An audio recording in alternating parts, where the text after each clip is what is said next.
Christmas, my favorite holiday of all time. Getting to see all the streets decorated in beautiful lights, eating delicious desserts like cookies, wearing Santa hats, and most importantly, spending time with the family. Christmas is surely the most wonderful time of the year, in my opinion at least. And how about we celebrate the holidays by looking back at a Disney Channel's Christmas special with the sweet light of Zack and Cody, specifically Christmas at the Tipton. For those that need a reminder, Christmas at the Tipton was the 21st episode of the Sweet Light of Zack and Cody, both the first season and the series in general. Though according to Disney Plus, this is the 20th episode because Smart and Smarter isn't available on the streaming service because of the controversial topic of dyslexia. This episode premiered on December 10, 2005, marking the final episode to premiere on that year. And we should also ask a big question. Does this episode hold up well? You read the title. I think it does. But before I talk about this episode of Zack and Cody, I need to mention something important. The last time I talked about Disney sitcoms in my channel, my video ended up getting blocked because of copyright, and in order to upload it with no issues, I had to use Donald Davido's Geico Blaster to cover up the footage. And in case if that happens again, I'm going to do the exact same thing with this video, so sorry for these snowflakes covering up the footage, but you can watch the episode freely on Disney Plus on our Daily Motion. Well, with all that said, let's cover this episode of The Sweet Light of Zack and Cody.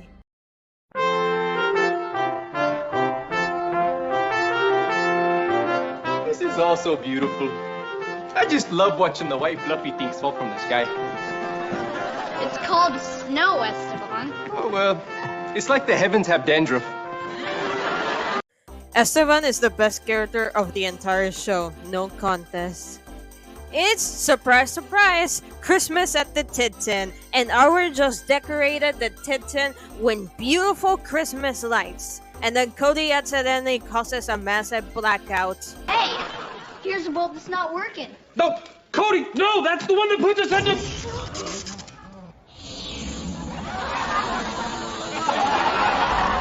Overload. But it's okay, cause the lights are back to normal. Anyway, guess who is back? Kurt, the boy's father and Carrie's ex-husband. Snowball fight! Now if you remember the previous episode, That's Back, it took place in spring break and it premiered in November, but in this episode it's winter and Christmas time. But I don't think that's a plot hole because Kurt did say that he will see the boys again in a couple months.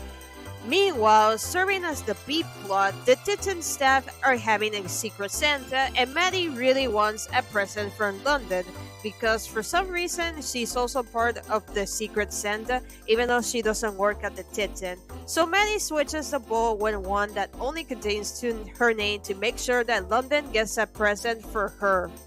Side note, I think this episode is one of, if not, Brian Stepanek's funniest performance as Arwin.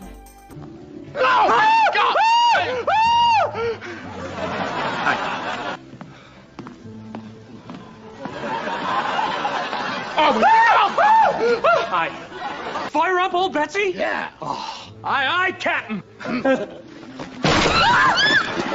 Anyways, the Martins were supposed to go on vacation, but unfortunately the huge storm caused everyone to get snowed in at the Tipton, and I already had 2 nickels for every time a Disney show would have a Christmas special where everyone gets snowed in.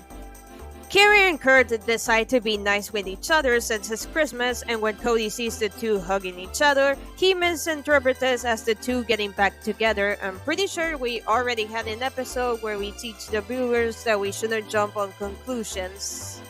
A couple arrive at the Tipton with the woman being pregnant, and I think you know what's gonna happen because of my thumbnail. Here's some more funny Arwen moments in this episode. Arwin! Hi. Yes. You are a beautiful man. This is the best Christmas ever! Joy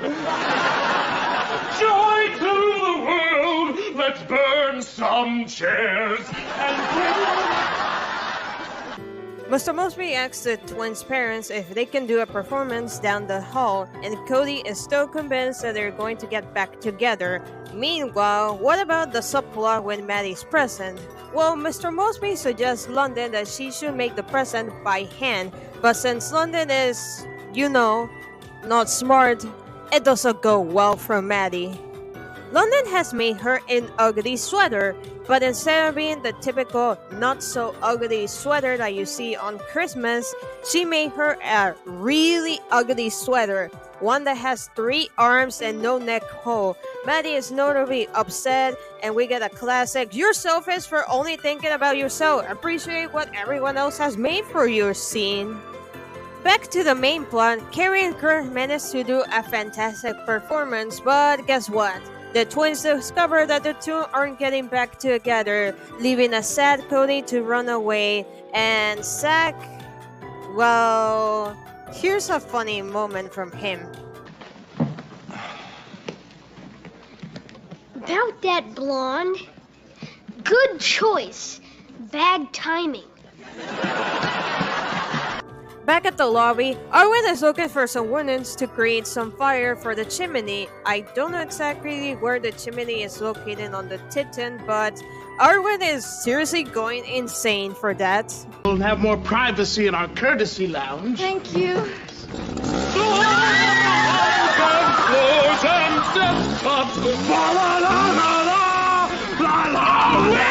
What? Not the front desk! So big and wooden! Zack and Cody, alongside the pregnant woman, accidentally get stuck in the elevator. Oh, and then things gonna get crazy enough, guess what? The woman is about to get birth to her new baby. Yes, this means that Zack and Cody must help this woman give birth, while Esteban, Carrie, Kurt, Maddie, London, Arwin, Mr. Mosby, and the woman's husband trying to fix the elevator. I forgot to mention, but the name of the woman is Mary, and her husband is called Joseph. Yes, Mary and Joseph. That means that we're basically going to get a sweet line version of the Bible. Isn't this weird? Mary and Joseph traveling together on Christmas Eve. But there's no room for them at the inn. And a child is born. What a coincidence. I don't get it. They managed to fix the elevator just in time, and using London's handmade sweater, everyone saw the birth of baby Jesus. Oh, in which, in this universe, Jesus is a girl. You can clearly tell that this is a baby that's only a couple months old because she has a full set of hair. By the way, where do you think she is nowadays? Do you think that she remembers that she was in this episode of Zack and Cody? Where is she? What is the name of this particular person? Carrie and Kurt then tell the kids that even if they're not getting remarried, they still love them because they're their family.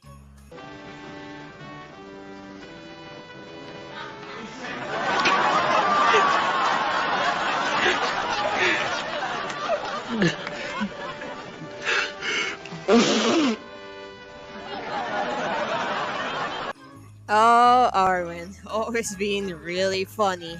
Anyway, Maddie apologizes to London and we get a classic, "Oops, I'm sorry for being selfish. Your present is really sweet and useful." And we end the episode with everyone celebrating Christmas at the Tipton. So that was Christmas at the Tipton. And what were my thoughts? Obviously, you know it from the video title. I think it's a great episode. And here are my reasons as to why. The comedy in this episode is easily S tier. As you saw in all these clips, Arwin is just incredibly hilarious in this episode. Other moments that made me laugh was of course Esteban having no idea what snow is, to Zack's little comment about the woman his dad saw in the ballroom. The subplot with Maddie's gift was also pretty good because I like the idea that London decided to make a handmade gift for her because she wanted to get her something meaningful. Honestly, I much prefer how London acted in the first season to the show compared to how she acted in season 2 and onwards because they pretty much flanderize her character to the point where she becomes honestly pretty stupid and kind of hard to like, especially on the suite light on deck. But of course, the thing that I love the most about this episode is handling the topic of how children would celebrate the holidays while having divorced parents. Anyone watching the episode would easily relate to Cody on wishing that their parents would get back together during the holidays, but ultimately would be disappointing when that's not the case. However, there is one important lesson. No matter if their parents are still married or not, they're still part of their families and they love them. I say the only thing that prevents this episode from being S tier would be Zack. I can understand him not believing that his parents would get back together. It's just that the issue is that he acts honestly a bit spiteful and kind of rude towards Cody, as he's always refunding him with stuff like, "Cody, stop!" instead of saying something simple like, "I don't think mom and dad are going to get back together. I think they're just trying to be nice to each other." Overall, Christmas at the Tipton was honestly a very nice Christmas episode for the Sweet Life franchise. Dare I say, it's a sweet Christmas episode? Of course, it wasn't funny. But in all seriousness, this is an A tier episode for me, and it deserves the title of a Christmas classic. It's funny, the characters had good roles, and of course, it managed to do a fantastic job of dealing with the topic of divorce during the holidays. I highly recommend watching this episode during winter.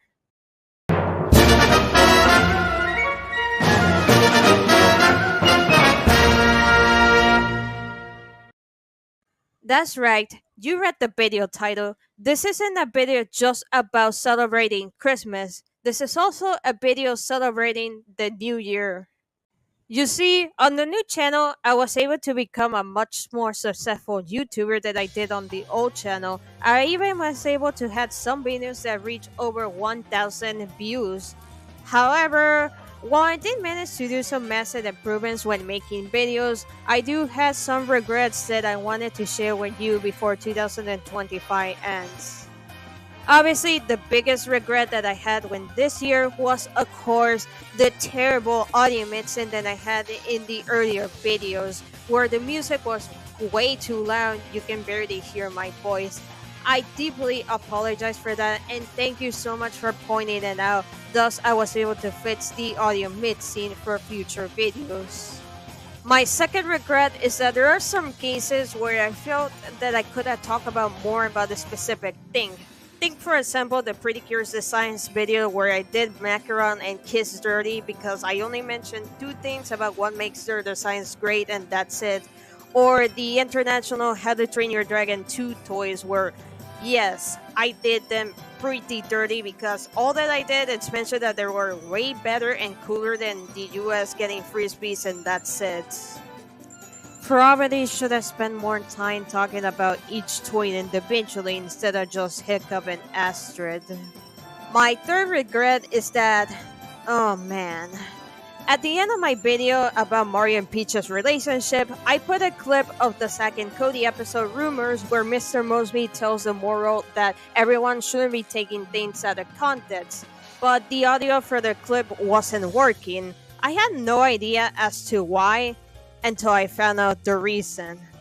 Something that I learned when making videos on CapCut is that you shouldn't be playing audio for the video that you're using while playing background music at the same time, because otherwise the audio for the footage that you're using won't work.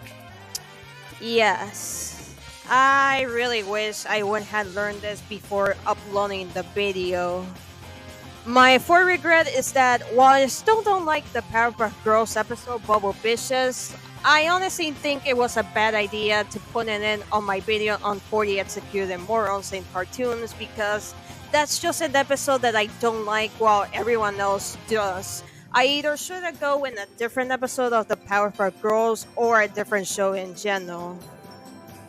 Lastly, while it is still one of my favorite videos I had made so far, I do have two regrets regarding the Pretty Cure ranking. With my fake regret being that while I was talking about Cured Happy, I mentioned that she was voiced by Laura Bailey in the Crew the Force dub, while using this particular image that contained multiple pieces of fan art. I honestly felt really bad for it, especially since I wasn't able to find the artist or artistess, and whoever they are or is it, I deeply sorry for using your fan art without giving it credit. My final regret is that when getting into the cures that I like, I felt there were way too many cases where I said she manages or she managed that I just felt really bad for it. I know I'm trying to repeat a lot of things. I sometimes even lampshade this in my videos, but this is like an instance where I just felt really bad for it and I wish I would have done something less repetitive for it. Honestly, that's gonna be it for the year 2025. I managed to become much more successful when making videos on YouTube, especially improving that video editing. But I did have some regrets that I really hope that I can improve for the year 2026.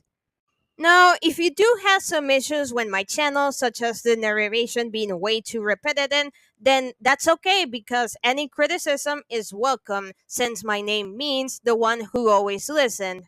I will do whatever I can to improve in the future. I guess I should wrap up the video with one last message. Thank you so much for watching my channel in the year 2025. I wish everyone a Merry Christmas and a Happy New Year. See you guys in 2026. Goodbye!